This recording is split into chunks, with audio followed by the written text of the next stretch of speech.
Assalamualaikum warahmatullahi wabarakatuh. Selamat pagi. Di hari libur ini saya menyempatkan diri untuk membaca sebuah buku Menatap Cahaya karya Apin Suryadi. Sebelum menuntaskan pembacaan puisi dari Menatap Cahaya ini, ada sebuah kata pengantar yang ditulis oleh Ait Sweetno PS. Berikut ini saya bacakan. Puisi atau sastra demikian membetot untuk ditekuninya. Bersastra di usia 50, kenapa tidak? Ini jawabanku terhadap pertanyaan Haji TB Apin Suryadi tentang semangatnya untuk kembali menekuni puisi atau sastra.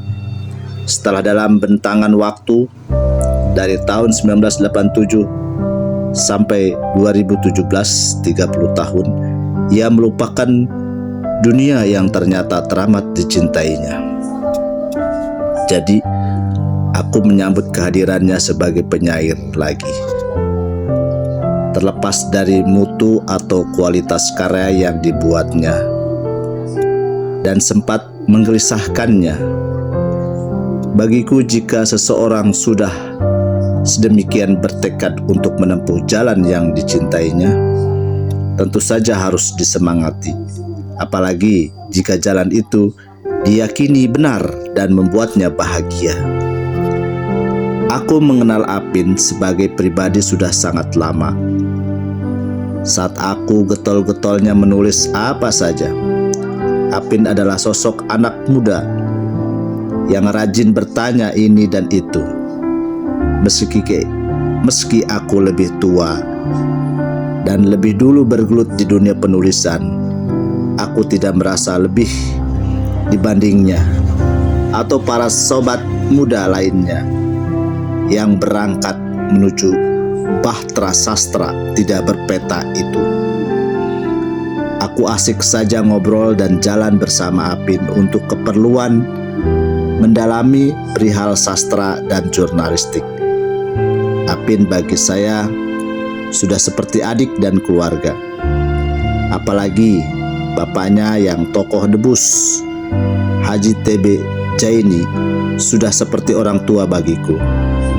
Jadi ada masa-masa kami menimba ilmu bersama, seperti saat mewawancarai Ira Maya Sofa yang sejak kecil memang sudah menjadi bintang, yang kebetulan teman satu angkatan Apin.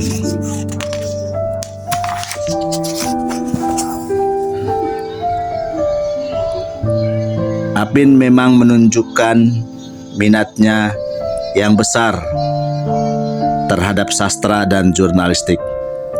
Itu dibuktikan dengan dimuatnya banyak karyanya di beberapa media, terutama surat kabar mingguan, SKM Swadesi, dan berita Yuda Minggu Spot Film.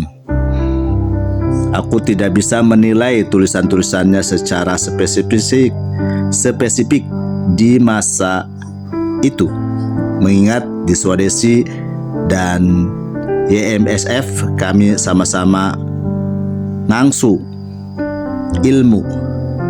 Namun sangat disayangkan hilangnya clipping tulisannya itu, sehingga aku tidak bisa membuat urutan kisah perjalanan karya Apin.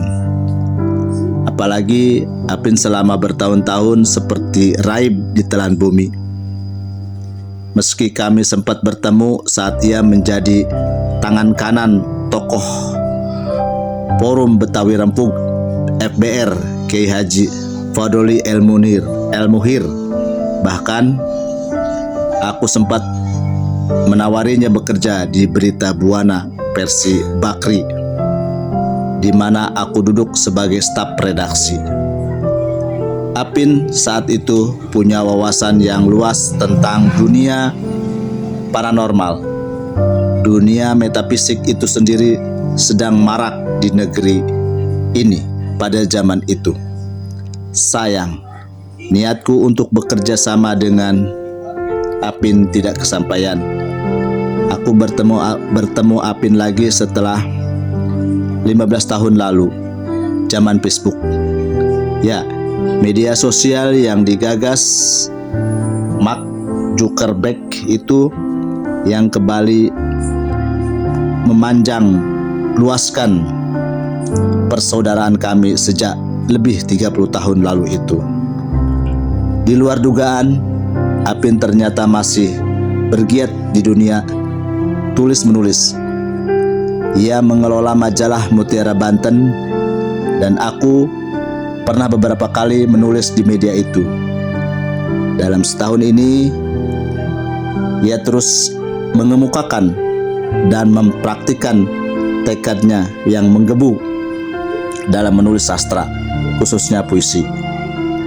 Sering setiap pagi, di saat ia belum berangkat mengajar di taman anak-anak yang didirikannya, dan aku lagi asik menulis untuk beberapa media online, kami bertegur sapa.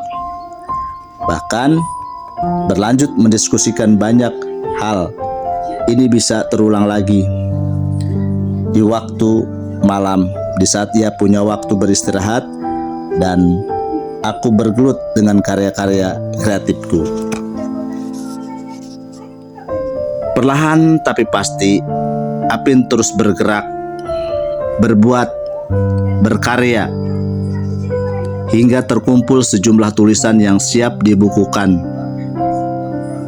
Aku telah membaca puisi-puisi yang terkumpul dalam buku ini.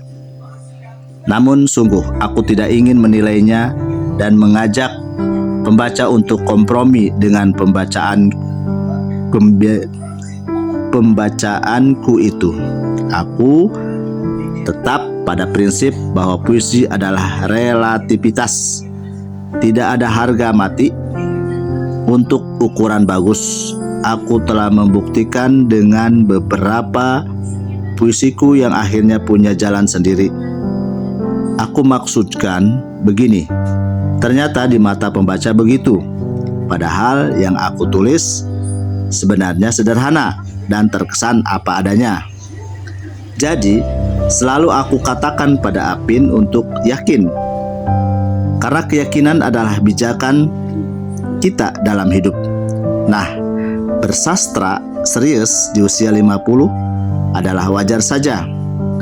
Banyak orang yang baru menemukan dunianya di hari tuanya jika Apin menganggap dirinya telah tua.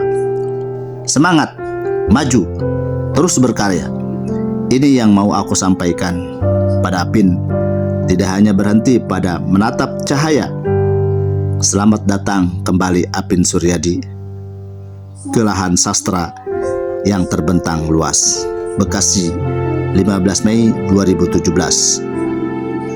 Ditulis oleh Ait Sweetno VS, penyair dan wartawan.